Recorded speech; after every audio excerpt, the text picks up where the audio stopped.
তো বন্ধুরা, আগামী 28 তারিখে তোমরা দিতে চলেছ রাষ্ট্রবিজ্ঞান বিষয় ফাইনাল পরীক্ষা। এইমাত্র আর একটি দিন হাতে সময় রয়েছে, এবং তুমিও যদি রাষ্ট্রবিজ্ঞান বিষয় থেকে তেমন কোনো পড়াশোনা করোনি, তো আজকের সম্পূর্ণ ভিডিওটি তোমার জন্য বিশেষ বিশেষ গুরুত্বপূর্ণ হতে চলেছে। কারণ আজকের ভিডিওয় প্রত্যেকটি অধ্যায় থেকে মাত্র হাতে গোনা গুরুত্বপূর্ণ এমসিকিউ শর্ট প্রশ্ন ও তার উত্তর নিয়েই আজকের এই বিশেষ ভিডিও।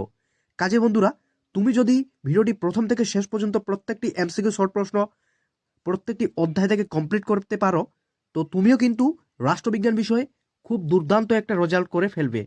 তো চলো বন্ধুরা, পরপর দেখে নেব প্রশ্নগুলি। তো রাষ্ট্রবিজ্ঞানের প্রথম অধ্যায় থেকে কোনো শর্ট কোশ্চিন আসে না, তাই দ্বিতীয় অধ্যায় থেকে প্রথম প্রশ্নটি দেখে নেব।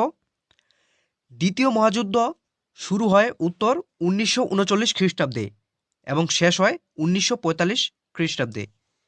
তো এরপরের নেক্সট প্রশ্নটি দেখে নেব। বেলগ্রেড সম্মেলন অনুষ্ঠিত হয় উত্তর 1961 সালে। এর পরের প্রশ্ন, নেটো স্বাক্ষরিত হয় 1949 খ্রিস্টাব্দে 4ই এপ্রিল।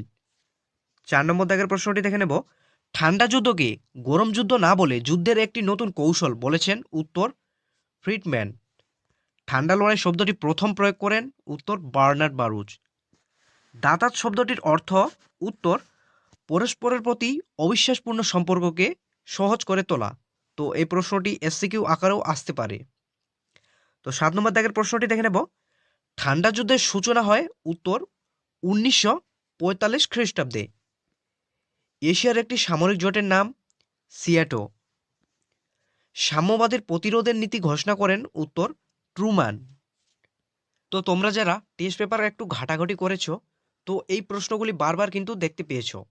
তো এই বছরের জন্য এই সব এমসিকিউগুলি ভীষণ গুরুত্বপূর্ণ। তো আবারও বলা হচ্ছে, এই প্রশ্নপত্রে বলা প্রত্যেকটি এমসিকিউ ভীষণ গুরুত্বপূর্ণ, এবং তোমরা একটিও প্রশ্ন এখান থেকে মিস করবে না। সম্পূর্ণ ভিডিওটি দেখতে থাকো। তো 10 নম্বর দাগের প্রশ্নটি দেখে নেব। সুয়েজ খাল জাতীয়করণ কোন বছর হয় উত্তর 1956 সালে। 11 নম্বর দাগের প্রশ্নটি, গ্লাসনস্ত ও পেরেস্ত্রোইকা এই দুটি নীতির প্রবক্তাকে উত্তর গর্বাচেভ। জোট নিরপেক্ষ আন্দোলনের জনককে উত্তর জওহরলাল নেহেরু। পশ্চিমী সামরিক জোট হল উত্তর নেটো। প্রথম পরমাণু বোমা আক্রান্ত দেশটি হল উত্তর জাপান।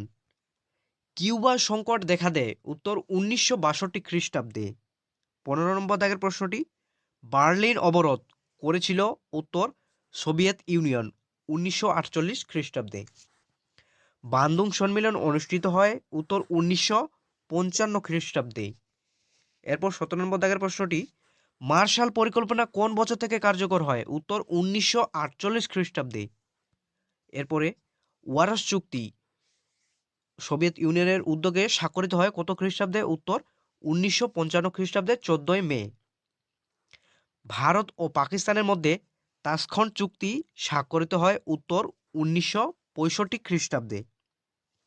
এর পরের প্রশ্ন, পঞ্চশীল চুক্তি 1954 খ্রিস্টাব্দে ভারতের সঙ্গে কোন দেশের হয় উত্তর চীনের। তো এরপরে দেখে নেব আমরা তৃতীয় অধ্যায়। এই অধ্যায় থেকে প্রথম প্রশ্নটি, ভারতের পররাষ্ট্রনীতির মূল চালাকি শক্তি হলো উত্তর পঞ্চশীল নীতি। এর পরের প্রশ্ন, বিদেশ নীতির প্রধান উদ্দেশ্য হলো উত্তর জাতীয় স্বার্থ রক্ষা। এরপর 23 নম্বর দাগের প্রশ্নটি, ভারতের পররাষ্ট্রনীতির জনক উত্তর জওহরলাল নেহেরু। 24 নম্বর দাগের প্রশ্নটি, the making of foreign policy গ্রন্থটির লেখক হলেন উত্তর জোসেফ ফ্রাঙ্কেল। ভীষণ গুরুত্বপূর্ণ প্রশ্ন এটা। মার্কিন যুক্তরাষ্ট্রের আইনসভার নাম হলো উত্তর কংগ্রেস। ভারতের পরমাণু নীতির মূল কথা হলো উত্তর নো ফার্স্ট স্ট্রাইক। আঞ্চলিক সহযোগিতার প্রশ্নে দক্ষিণ এশিয়ায় সংগঠিত হয় উত্তর সার্ক। এরপর 28 নম্বর দাগের প্রশ্নটি, বর্তমান সার্কের সদস্য সংখ্যা হলো উত্তর 8টি।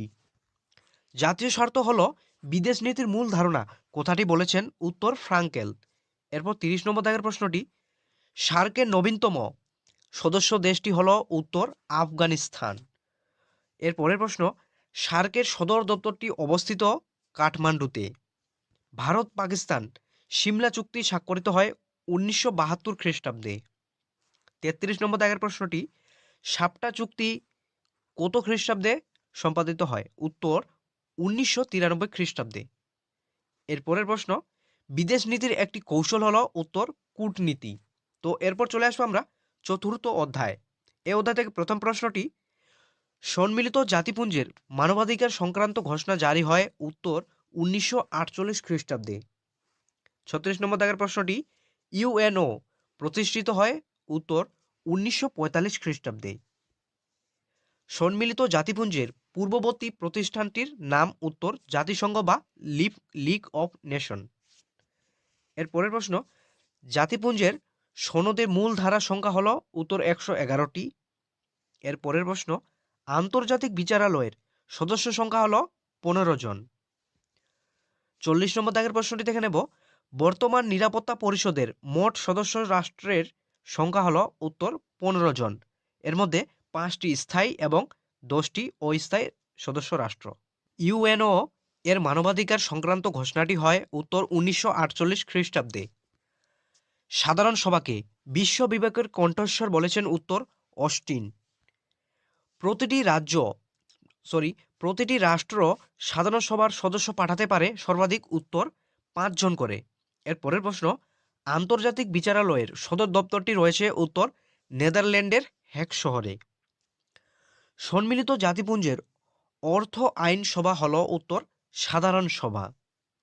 সাধারণ সভা অধিবেশনে পরিচালনা করেন উত্তর সভাপতি। মহাসচিবের কাজকে নীরব কূটনীতি বলেছেন উত্তর গুড স্পিড। এর পরের প্রশ্ন, জাতিপুঞ্জের চক্ষু ও কর্ণের মতো কাজ করে উত্তর মহাসচিব। আটলান্টিক সনদ 1941 খ্রিস্টাব্দে কাদের মধ্যে স্বাক্ষরিত হয় উত্তর চার্চিল ও রুজভেল্টের মধ্যে। এর পরের প্রশ্ন, মস্কো ঘোষণা হয় উত্তর 1943 খ্রিস্টাব্দে। ইয়াল্টা সম্মেলন হয় 1945 খ্রিস্টাব্দে। এর পরের প্রশ্ন, তেহরান সম্মেলন অনুষ্ঠিত হয় 1943 খ্রিস্টাব্দে। তো এরপরে চলে আসবো আমরা ষষ্ঠ অধ্যায়। এই অধ্যায় থেকে প্রথম প্রশ্নটি, the spirit of the laws গ্রন্থটির রচয়িতা হলেন উত্তর মন্তেস্কু। এর পরের প্রশ্ন, শাসন বিভাগের অরাজনৈতিক অংশের উচ্চপদস্থ কর্মচারীদের বলা হয় উত্তর আমলা। ভীষণ গুরুত্বপূর্ণ একটি প্রশ্ন। এক পরিচালকের একটি উদাহরণ হলো উত্তর মার্কিন রাষ্ট্রপতি। ক্ষমতা স্বতন্ত্রীকরণ নীতির মুখ্য প্রবক্তা হলেন উত্তর মন্তেস্কু। সরকারের কার্যাবলীকে কয় ভাগে ভাগ করা হয়েছে উত্তর 3 ভাগে, শাসন বিভাগ, আইন বিভাগ ও বিচার বিভাগ। ব্রিটেনের নিয়মতান্ত্রিক শাসন হলেন উত্তর রাজা বা রানী। এরপরে 58 নম্বর দাগের প্রশ্নটি দেখে নেব, প্রকৃত শাসকের উদাহরণ হলো উত্তর ভারতের প্রধানমন্ত্রী। 59 নম্বর প্রশ্নটি, নাম সর্বোচ্চ শাসকের উদাহরণ হলো উত্তর ভারতের রাষ্ট্রপতি। আমলাতন্ত্র প্রাধান্য পায় উত্তর উদারনৈতিক গণতন্ত্রে। পশ্চিমবঙ্গের আইনসভা উত্তর এক কক্ষ। ব্রিটিশ পার্লামেন্টের উচ্চকক্ষের নাম হলো উত্তর লোকসভা। এর পরের প্রশ্ন, আইনসভার জননী বলা হয় উত্তর ব্রিটিশ আইনসভাকে। মার্কিন যুক্তরাষ্ট্রের আইনসভাকে কি বলা হয় উত্তর কংগ্রেস। এক কক্ষ বিশিষ্ট আইনসভার সমর্থক হলেন উত্তর লেক্সি। মার্কিন যুক্তরাষ্ট্রের আইনসভার উচ্চকক্ষের নাম হলো উত্তর হয়ে যাবে সিনেট। এক কক্ষ বিশিষ্ট আইনসভা আছে এমন একটি রাষ্ট্র হলো উত্তর চীন। দেখে নেব সপ্তম অধ্যায় থেকে, ভারতের শাসন বিভাগের নাম সর্বোচ্চ শাসক হলেন উত্তর হয়ে যাবে রাষ্ট্রপতি। অর্থবিল প্রশ্নের সার্টিফিকেট প্রদান করেন উত্তর স্পিকার। ভারতের শাসন বিভাগের প্রকৃত শাসক হলেন উত্তর হবে প্রধানমন্ত্রী।